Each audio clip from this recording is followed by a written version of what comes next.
Hello everyone, welcome back to JK exemplified. So friends, आज मुझे काफ़ी अच्छा लग रहा है to invite a very esteemed guest.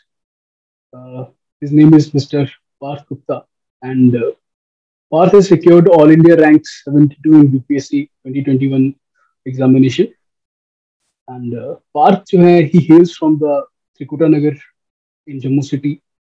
और इन्होंने अपनी जो एजुकेशन है, schooling he completed from MHEC नागमनी. और उसके बाद में इंजीनियरिंग इन्होंने फिनिश की from NIT Hamirpur, that is in Himachal Pradesh. ये पार्थ का सिक्स्थ अटेम्प्ट था, and in the fifth attempt also he cleared the exam and secured all India rank 240. और पार्थ अभी IRS कस्टम्स में एज प्रोबेशनर है, and currently he is undergoing training at NASIN Faridabad, which is the academy for IRS customs. So without further ado, let's welcome Mr. Parth. Hi Parth, welcome to the Hi Devesh, thank you for such a warm introduction, warm welcome. Thank you man, thank you. So Parth, firstly हमें बताइए कि how does it feel to finally achieve what you started 6 years back? Definitely जब result आया था उस समय there was a sense of excitement, sense of completion. ये sense of completion तो अभी भी है. एक्साइटमेंट तो खैर कुछ ही दिन तक रहती है, लेकिन हाँ, ये सेंस ऑफ कंप्लीशन जो है इट स्टेज विद अस. और शायद यही चीज़ है जो हमें आगे मोटिवेट करती रहेगी कि यार कुछ और भी चीज़ें जो हमने जिसके लिए सोचा था कि सर्विस ज्वाइन करनी है, Right. वो चीज़ें करेंगे हम आगे जाके भी. Let's see. So that's great. So Parth, पहले तो ये बताइए कि IRS कस्टम्स में जो आपकी ट्रेनिंग चल रही है, और 2 साल से आप आई थिंक ट्रेनिंग प्रोसेस में ही है, सो वो कैसा जा रहा है? ट्रेनिंग प्रोसेस ज़्यादा रिगरस नहीं होता है यहाँ पे हमारे आईआरएस कस्टम्स में. Okay. बेसिक हमारी जो ट्रेनिंग होती है इसमें जो सर्विस स्पेसिफिक लॉज होती हैं वो पढ़ाते हैं हमें, जैसे GST हो गया, कस्टम्स एक्ट हो गया, Right. एक्साइज वगैरह. क्योंकि एक्साइज वैसे तो नहीं रहा ज़्यादातर चीज़ों में, बट स्टिल कुछ चीज़ें हैं जिन पे एक्साइज और ये सब लगता है, सर्विस टैक्स वगैरह.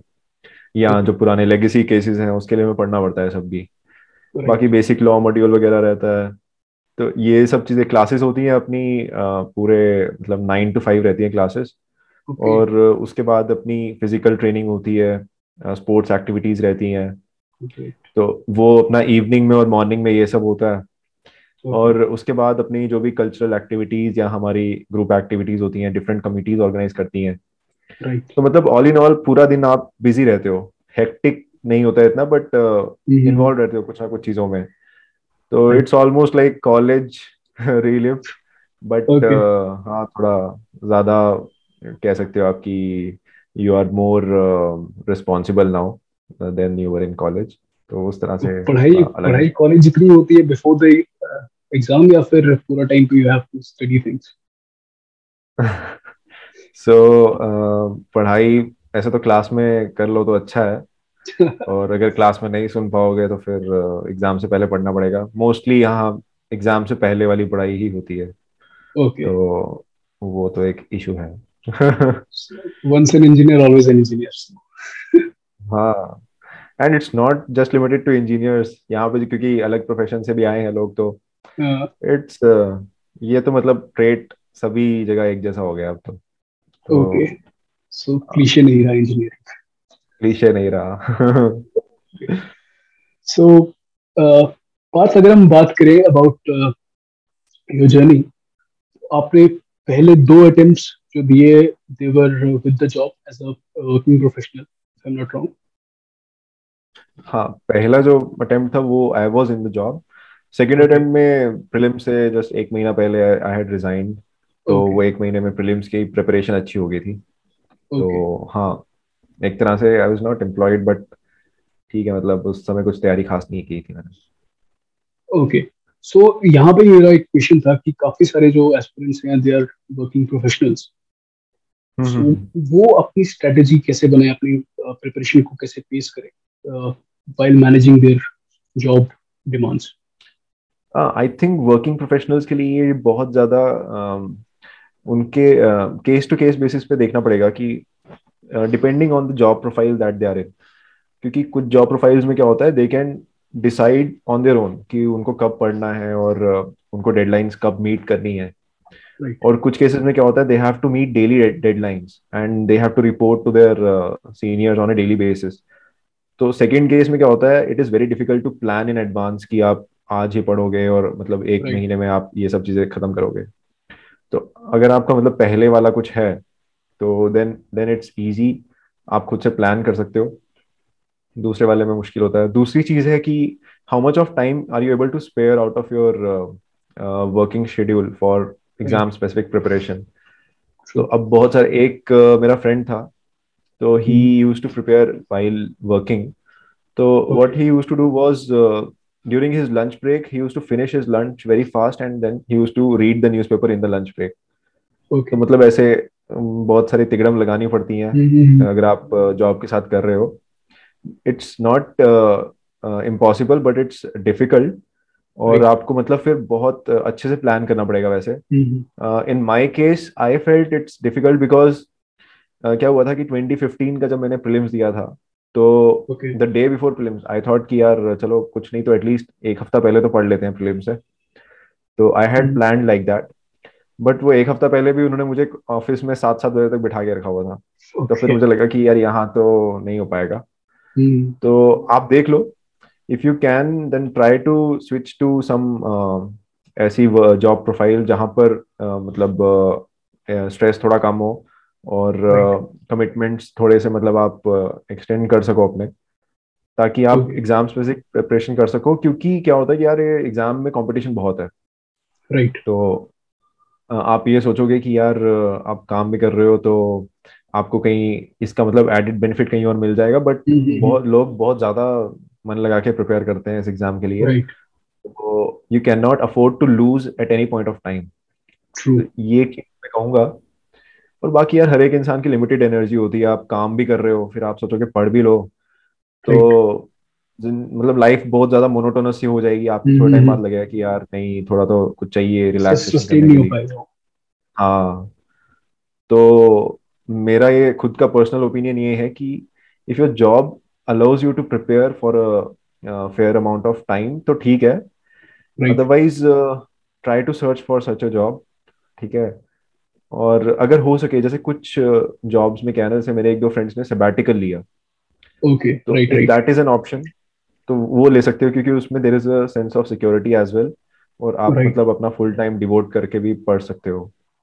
ओके। सो हम्म। प्लान करने की जरूरत है कि जब बिजनेस एंड एग्जाम का प्रीलिम से पहले या मेन से पहले then you need to maybe take a break, और उससे पहले हाँ, keep on maybe 4-5 hours a day if possible. 4-5 hours minimum, yes. Yeah. So अब दूसरा जो एक इम्पोर्टेंट चीज आता है कि what about coaching, is it important, how important is it, and do you really need to move to a location like Delhi या दिल्ली के बगैर, क्योंकि अब ऑनलाइन तो काफी सारे प्लेटफॉर्म्स आपके पास हैं, प्रोमिनेंट हाँ हाँ इंस्टीट्यूट्स भी ऑनलाइन आपको रिसोर्सेज प्रोवाइड कर रहे हैं। सो दिल्ली जैसी जगह में जाएं, और अगर जाना है तो कितनी देर के लिए जाएं, स्ट्रैटेजी के लिए जाना चाहिए या पूरा 4 साल लगा के आए वहां हम्म, से, जो काफी एस्पिरेंट्स का अप्रोच रहता है। हाँ हाँ। एक्चुअली पहला जो क्वेश्चन आपने पूछा, कोचिंग कोचिंग करनी चाहिए राइट। कि नहीं, तो I have met people who cleared the exam और वो कहते हैं कि कोचिंग से they got benefited. But right. बहुत सारे लोग जिनको मैं जानता हूँ, तो they feel that coaching was not that much of an issue, क्योंकि कोचिंग में mostly people come for foundation course जो बेसिक राइट। पढ़ाते हैं जहाँ। And in that course there are two issues. First is कि वो उसमें बेसिक बुक से पढ़ाते हैं, एनसीईआरटीज, और शायद उससे थोड़ा सा ऊपर कुछ पढ़ा देंगे। राइट। और वो स्टडी मटेरियल अवेलेबल है वैसे भी ऑनलाइन, आप देखो, या जेरोक्स शॉप्स पे अवेलेबल होता है वो सब कुछ मटेरियल। ठीक है। तो वो मतलब आप चीजें वो खुद से पढ़ सकते हो बहुत आराम से। उसके लिए राइट। मतलब आप जैसे यहाँ पे क्या होता है कि क्लास होती है शुरू 2 बजे, तो लोग 1 बजे ही लग जाते हैं लाइन में, क्योंकि वो इतनी लंबी लाइन होती है और फिर उनको सीट नहीं मिलती ढंग की, तो उनको बिल्कुल। पहले जाना पड़ता है। तो ये टाइम वेस्ट बहुत होता है यहाँ पे अगर आपको क्लास ज्वाइन करनी है कोई कोचिंग। दूसरी ओके। चीज ये है कि ये जो कोचिंग वाले लोग हैं, इंस्टीट्यूट्स हैं, दे दे आर बेसिकली बिजनेसमैन। ठीक है। राइट। तो उन्होंने प्लान इस तरह से किया होता है कि द होल शेड्यूल जो उनका पूरा रहता है it is for 1 year approximately. और उसमें से राइट। फालतू के टॉपिक्स पे वो इतना ज्यादा स्ट्रेस करते हैं, जैसे वर्ल्ड हिस्ट्री हो गया। ये सब चीज अगर आप देखो ना, अगर कोई जीएस स्पेसिफिक प्रिपेयर कर जिसका ऑप्शनल हिस्ट्री नहीं है, तो उसको ये राइट। सब वर्ल्ड हिस्ट्री तो पढ़ने की जरूरत है नहीं ज्यादा। बेसिक चीजें पढ़ लो जल्दी से, और ये तो किसी बुक से बहुत जल्दी कवर हो सकती है। राइट। तो ऐसी ऐसी चीजों को लेके वो टाइम बहुत ज्यादा बर्बाद करते हैं एस्पिरेंट्स का। अब जैसे ज्योग्राफी हो गया, अगर आप देखोगे तो ज्योग्राफी मतलब ज्योग्राफी एज सच इतना नहीं आता है पेपर में, जितना कि ज्योग्राफी प्लस एनवायरनमेंट या ज्योग्राफी को राइट। इंटरनेशनल रिलेशन से कहीं लिंक करके वो पूछ लेंगे। ट्रू। तो अब ये लोग ना ज्योग्राफी पे बहुत ज्यादा टाइम स्पेंड करते हैं। तो राइट। मुझे लगता है कि ये जो होता है ना एक स्ट्रैटेजिक प्रिपरेशन, ये फाउंडेशन कोर्स जो होते हैं इनके, इसमें नहीं होती है स्ट्रैटेजिक प्रिपरेशन। राइट। तो इसके ये दो इश्यूज हैं। पर अब इनसे फायदा क्या होता है, जब आप इस तरह के कोर्सेज ज्वाइन कर लेते हो तो your preparation is very much directional. मतलब एटलीस्ट जैसे अगर अगर कोई नया एस्पिरेंट है तो उसे पता ही नहीं है कि जरा भी कि कैसे बिल्कुल। प्रिपेयर करना है, तो राइट। उसके लिए थोड़ी सी डायरेक्शन मिल जाती है उसे। और मतलब ये है कि थोड़े बहुत नोट्स बन जाते हैं सही से, जो ऐसे राइट। शायद वो ना बना पाए। ठीक है। तो अगर मतलब किसी के पास बिल्कुल ही डायरेक्शन नहीं है, जो कि मेरे को लगता है आजकल नहीं होना चाहिए, क्योंकि इंटरनेट पे सब कुछ अवेलेबल है, जैसे बताया आपने कि नोट्स अवेलेबल हैं, आपके वीडियोस राइट। अवेलेबल हैं। अब जैसे आपका चैनल ही है, आप मतलब वीडियोस अपनी अपलोड करते हो डिफरेंट सब्जेक्ट्स पे। राइट। तो मुझे लगता है कि अगर कोई सही में फॉलो करना चाहता है तो वो ऑनलाइन रिसोर्सेज का यूज करके कर सकता है। राइट। इंस्टीट्यूट जाने की इतनी जरूरत नहीं है। हाँ, इंस्टीट्यूट की मैं कहूंगा, अगर किसी को अपना ऑप्शनल प्रिपेयर करना है तो उसके राइट। लिए they can think of joining an institute. वो भी मतलब कोई रेप्यूटेड इंस्टीट्यूट ज्वाइन करें। जैसे पीएसआईआर का वो होता है, शुभ्रा रंजन की शुभ्रा है, रंजन सभी वही कोर्सेज। करते हैं। राइट। तो वो इसलिए क्योंकि जो ऑप्शनल है उसके लिए बहुत ज्यादा आपको ना टेक्निकल नॉलेज चाहिए। मतलब राइट। टेक्निकल नहीं कहूंगा मैं, जो उस सब्जेक्ट के रिलेटेड वोकैबलरी है आपकी, वो डेवलप करनी पड़ती ट्रू। है आपको, और आंसर राइटिंग उस तरह की रखनी पड़ती है। तो राइट। उसके लिए आप कोचिंग ज्वाइन कर सकते हो। और कोचिंग का फायदा ये होगा उसमें कि you will get to know people जिनका सेम ऑप्शनल है, और उनके साथ आप पीयर ग्रुप बना के डिस्कस भी कर सकते हो। ट्रू। तो दैट इज अनदर एडवांटेज। और और आपने पूछा था कि दिल्ली दिल्ली आना चाहिए या घर पे प्रिपेयर करना चाहिए। राइट। तो यार अब इसमें भी अलग अलग ओपिनियन हो सकते हैं। कुछ लोग होते हैं जिनके घर पे भी वो ना मतलब एकदम परसिस्टेंटली अपनी प्रिपरेशन को कंटिन्यू रख लेते हैं, पर मैं वैसा नहीं था। तो मुझे पर्सनली ये लगता था कि घर पे तो क्या होता था, after a few days you lose your steam. True. तो आपको प्रिपरेशन अपनी वही पेस पे कंटिन्यू करनी है, तो प्रेफरेबली घर से थोड़ा दूर रहो। राइट। हम्म, तो मैं जनरली क्या करता था कि प्रीलिम से पहले, क्योंकि तब इतनी इंटेंसिटी नहीं होती थी प्रिपरेशन की, तो ट्रू। तब घर पे ही आराम से प्रिपेयर करता था। और प्रीलिम्स और मेंस के जो बीच का टाइम पीरियड होता था, तब मैं दिल्ली आके टेस्ट सीरीज वगैरह ज्वाइन करता था, ओआरएन वगैरह में रूम ले लेते थे, और राइट। टेस्ट सीरीज लिखते थे वहीं इंस्टीट्यूट में जाके, उसको मेंटर्स के पास जाके उनसे इवेल्युएट करवा के, और जो भी राइट। मतलब इम्प्रूवमेंट कर सकते हैं वो करके। तो उससे क्या होता है ना कि आप जब यहाँ पे रह रहे हो तो आपको ना कंपटीशन का पता चलता है। ट्रू। क्योंकि घर पे बैठे बैठे वो चीजें नहीं पता चलेंगी। यहाँ पे आप देखोगे, आप एग्जाम उसके एग्जाम हॉल में ही जाओगे ना, जब आप देखोगे लोग पागल हो गए हैं लिख लिख के। तो आपको भी वो चीज समझ में आएगी यार कि पढ़ना इज नॉट इनफ, लिख लिखना भी बहुत जरूरी है। और दूसरी चीज ये है कि आप मेंटर से जब मिलते हो तो वो आपको एक नया पर्सपेक्टिव देते हैं चीजों का, जो शायद घर ट्रू। पे आप सोचोगे कि फोन पे कर लेंगे, उनसे बात बात कर लेंगे, पर राइट। वो नहीं हो पाता यार इतना। और और एक यही रहता है यार दिल्ली में ना, थोड़ा मतलब आप घर से दूर हो तो आपको जो घर पे जैसे बहुत सारे वो आते हैं ना कि कोई आ गया घर पे मिलने, या कुछ राइट। काम आ गया घर पे, डिस्ट्रैक्शंस तो नहीं रहेंगी बाकी। डिस्ट्रैक्शंस बहुत रहती हैं। तो वो चीज़ें वहाँ नहीं होंगी इतनी, क्योंकि आप थोड़े टाइम के लिए आए हो। अगर आप ज़्यादा टाइम के लिए जाओगे तो फिर डिस्ट्रैक्शंस वहाँ भी हो जाएंगी शुरू। राइट। तो मैं तो ये फॉलो करता था। हाँ, लेकिन ये है कि दिल्ली पे अगर आप ज़्यादा देर रहोगे तो वहाँ आपके स्ट्रेस लेवल एकदम बढ़ जाएगा, क्योंकि वो एरिया एकदम ट्रू। प्रेशर कुकर है यार। बिल्कुल। तो इसीलिए मैं 3 महीने के लिए जाता था, उसके बाद मेरी बस हो जाती थी यार, अब और नहीं इधर रुक सकते, तो राइट। फिर वापस आ जाता था। मैं हाँ। यही कहूंगा, अगर कोई स्ट्रेस लेवल अपना सही से मैनेज कर लेता है, और किसी का अगर सही पीयर ग्रुप है और वो सभी राइट। डेली आके प्रिपेयर कर रहे हैं, देन वो मतलब ज्यादा देर भी स्टे कर सकते हैं दिल्ली में। मेरा क्या था कि मेरा पेयर ग्रुप जो था वो बैंगलोर में था, मैंने वहां से तैयारी शुरू की थी क्योंकि राइट। तो जब दिल्ली मैंने शिफ्ट किया 2019 में, मैं यहाँ दिल्ली में आया था, तो तब मेरा यहाँ कोई खास पेयर ग्रुप था नहीं। तो मैं मतलब ज़्यादातर जो जिन लोगों को जानता था वो फर्स्ट टाइमर्स थे। तो ओके। इसीलिए फिर मतलब मैं तो ज़्यादातर उनसे कम ही इंटरेक्ट करता था एग्जाम स्पेसिफिक चीज़ों के, बाकी चीज़ों पे इंटरेक्ट करते थे उनसे। ओके, सोशलाइज करते हैं। हाँ। हाँ बस ऐसे ही ओके। गप्पे। सो इसका क्रक्स तो ये निकलेगा कि अबाउट कोचिंग आपको डायरेक्शन मिल सकती है, और टेस्ट सीरीज वगैरह मैं believe coaching institute do provide a lot. Test and series में यस। हाँ, so your bet has to be strategic. आपको सिर्फ ये नहीं है कि कोचिंग के भरोसे ही रहना है। बहुत सारी चीजें होंगी जो जिसपे अनड्यू स्ट्रेस वो करेंगे, और काफी हम्म। स्ट्रेटेजिक चीजें होंगी, दे विल जल्दी जल्दी निकाल देंगे। मैंने भी एक्सपीरियंस रहा है। सो हाँ, you might be aware of one one teacher there, Vajiram में, मैं नाम नहीं लूंगा। पहले वाजीराम में है, बहुत फेमस है, मॉडर्न इंडिया पढ़ाते हैं शायद वो। ओके। तो he is famous for wasting aspirants time. Right, right. तो या ऐसी चीजें या नहीं होनी चाहिए। सो पार्थ, अगर नेक्स्ट हम बात करें अबाउट ऑप्शनल, हम्म। पहले तो यार जो नया एस्पिरेंट है, मेरा भी एक्सपीरियंस रहा है, और हम डिस्कस कर रहे थे कि आपको ये एक्सपीरियंस रहा है कि यू नेवर न्यू, आपको पता ही नहीं चलता कि ऑप्शन चूज कैसे किया जाए। बिल्कुल बिल्कुल।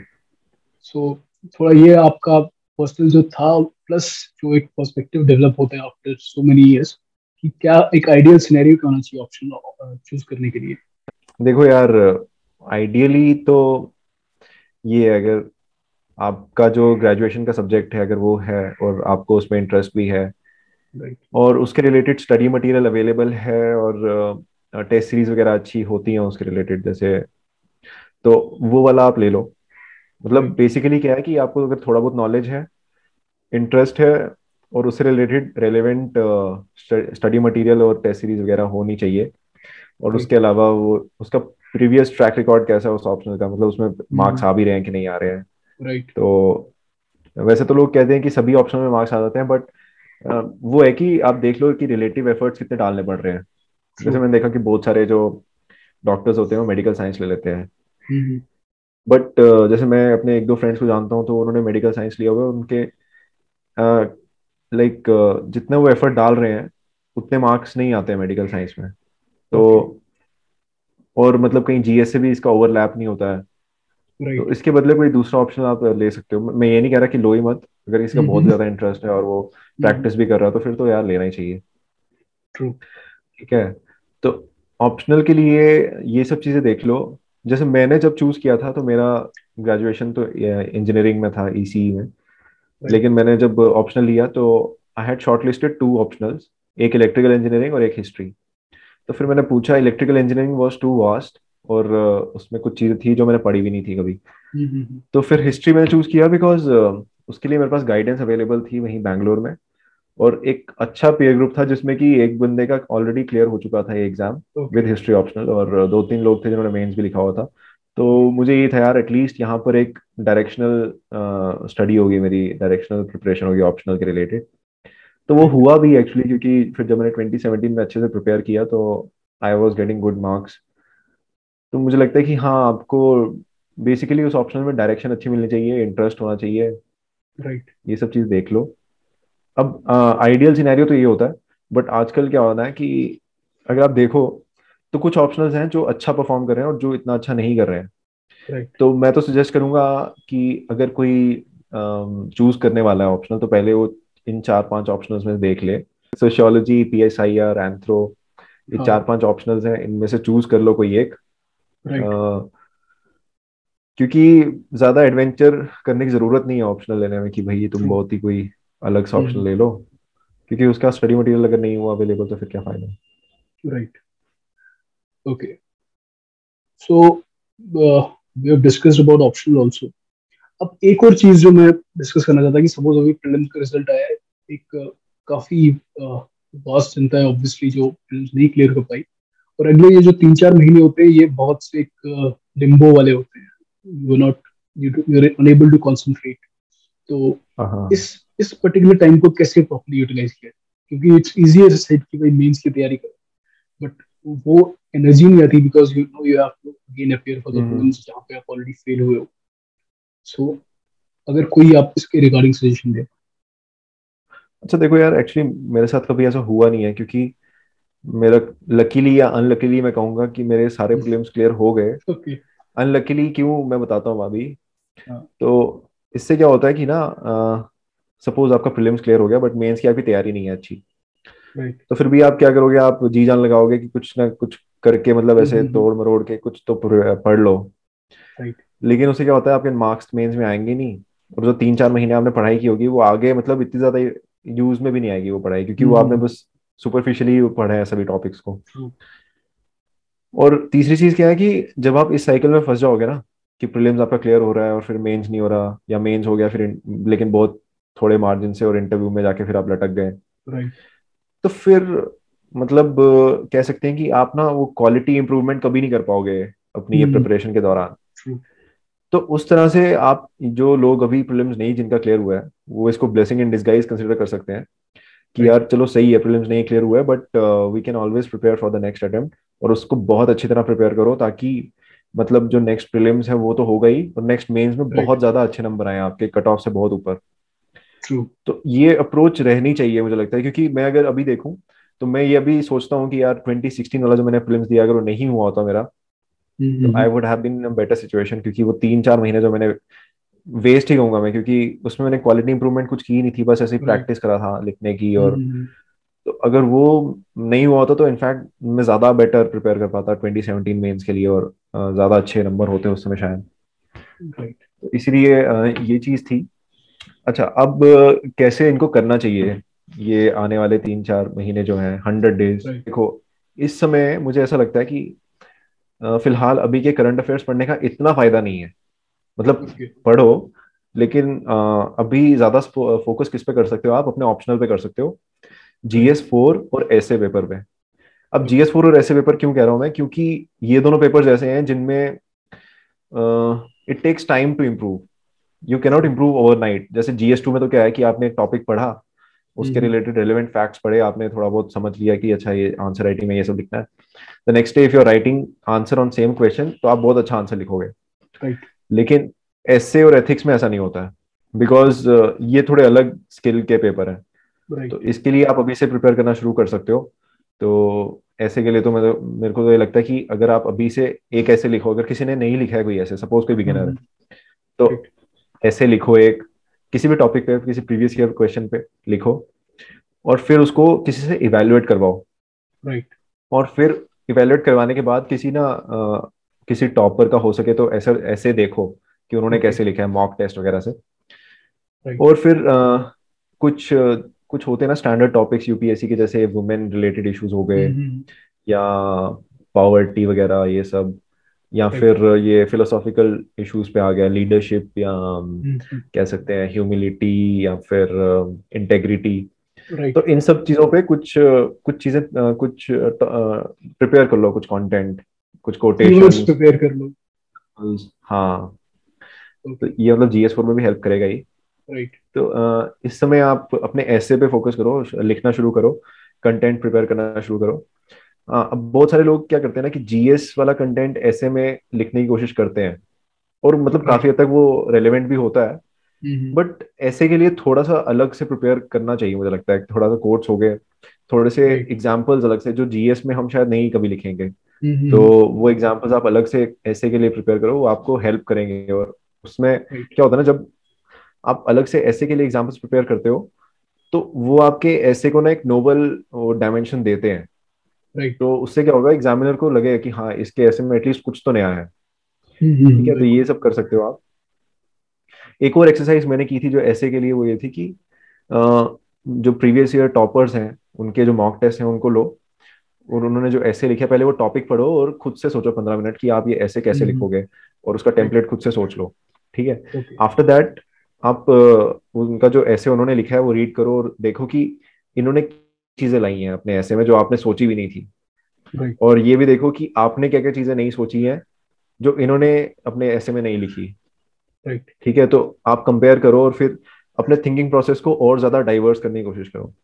ट्रू। तो जितनी ज्यादा डायमेंशन होंगे आपके ऐसे में, उतना अच्छा रहेगा। और एथिक्स के लिए मेनली यही है यार, कॉन्सेप्ट्स करो अपने अच्छे से प्रिपेयर करो। पहले फोकस तो कॉन्सेप्ट पे होना चाहिए। एक बार कॉन्सेप्ट्स हो ओके। गए अच्छे से, उसके बाद you can focus on answer writing, previous year answers अगर आप लिख सको तो अच्छा है। और केस स्टडी के लिए भी अब जैसे केस स्टडी के लिए आजकल एक तो केस स्टडीज की नेचर भी चेंज होती रहती है। राइट। मैंने जब 2021 वाला मेंस दिया था तो केस स्टडीज काफी अलग थी जो पहले आती थी उनसे। ट्रू। तो खैर, लेकिन कुछ चीजें हैं जो कीवर्ड्स उसमें यूज होते हैं वो फिर भी काफी हद तक सेम रहेंगे। तो केस स्टडी के लिए जो कीवर्ड्स होते हैं ना, जैसे कि सपोज उन्होंने पूछा है what are the ethical dilemmas in this case study, right. तो पहले ऐसे ही लिख देता था कि क्या कह सकते हैं कि responsibility as a teacher versus right. Responsibility as a parent. तो मतलब इसकी जगह पे आप लिखो professionalism right. Versus family duty, कुछ इस तरह। मतलब हाँ। बेसिकली वो सिलेबस वाले कीवर्ड या वैसे थोड़े हैवी राइट। हैवी वर्ड्स आने चाहिए। ट्रू। ये हो गया एक।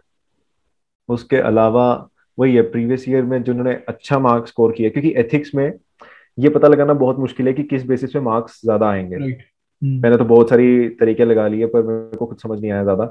तो एक चीज तो मुझे समझ में आई ये थी कि मैं पहले ये जो हैवी वर्ड्स कीवर्ड जो होते थे मैं बहुत कम यूज करता था, जैसे डियोंटोलॉजी, राइट। Utilitarian perspective. क्योंकि पता नहीं क्यों, मैं शायद इतना पढ़ा भी नहीं था मैंने जीएस फोर कभी, तो मैं ये सब कम यूज करता था। लेकिन फिर मैंने विशाखा यादव जो हमारे 2019 बैच की शायद टॉपर ही थी जीएस फोर में, तो राइट। राइट। उसने ये राइट। वाले हाँ। कीवर्ड्स बहुत ज्यादा यूज किए थे। तो वो मैंने उससे इम्प्लीमेंट करने की कोशिश करी। तो ऐसे ही आप अगर प्रीवियस ईयर टॉपर्स के आंसर शीट्स देखोगे तो आपको समझ में आएगा कि अच्छा ये इसका ये वर्क कर रहा है, इसका ये वर्क कर रहा है। और फिर उनसे ये चीजें आप अभी कर सकते हो अभी, राइट। क्योंकि टाइम है कैंडिडेट्स के पास। क्या ट्रू। होगा जब प्रीलिम्स खत्म होगा ना नेक्स्ट वाला, और जब उनको लगेगा कि हाँ हो रहा है इस बार प्रीलिम्स, तो जब प्रीलिम्स खत्म होता है उस समय एक अलग टेंशन होती है यार, मेंस की तैयारी कैसे करें एकदम, मतलब राइट। क्योंकि परेशान होता है बंदा कि कौन सी टेस्ट सीरीज ज्वाइन करें, कैसे इंप्रूवमेंट करें, कैसे कंटेंट इंप्रूवमेंट करें। तो वो चीजें अभी से करने शुरू कर दो। राइट। ठीक है। और तीसरा हो गया ऑप्शनल। फिर ऑप्शनल के लिए मुझे लगता है 6 महीने सफिशिएंट होते हैं। ठीक है। ओके। मतलब 6 महीने में आप ऑप्शनल अच्छे से प्रिपेयर कर सकते हो अपना। राइट। उसमें जैसे मैंने जब हिस्ट्री ऑप्शनल मैंने अच्छे से प्रिपेयर किया था, तो I divided it into 4 parts, वही ancient, medieval, modern and world. और वो एक एक महीना दे दिया मैंने, और उसके बाद जो बच गया, जैसे 75% ही हुआ था उसमें, फिर जो राइट। बच गया वो मैंने बाकी के 2 महीने में कवर करने की कोशिश की थी। पूरा ओके। तो कभी नहीं कवर होगा सिलेबस, बट एटलीस्ट कोशिश करो कि 90% तक हो जाए। राइट। तो फिलहाल तो मैं ये कहूंगा कि इस समय फोकस इन तीनों पे करो, बट बाकी जीएस को भी इग्नोर मत करो। क्योंकि देखो अभी टाइम जो है, ये टाइम है बेसिकली नोट्स बनाने का। राइट। और अगर हो सके तो थोड़ा आंसर राइटिंग करके अपनी आंसर राइटिंग स्किल्स इंप्रूव करो प्रीवियस ईयर क्वेश्चन से। तो नोट्स जितना ज्यादा आप बना सकते हो ना अभी बना लो, क्योंकि फिर ये नोट्स आपको बाद में। जब आपका मेन होगा तो बहुत ज्यादा हेल्प करेंगे। राइट। हम्म। सो पार्थ, ये तो हो गया जो जिनका इस बार प्रीलिम्स नहीं हुआ and they are planning about it. तो आपने बहुत एक अच्छा पर्सपेक्टिव दिया कि can be a blessing in disguise also.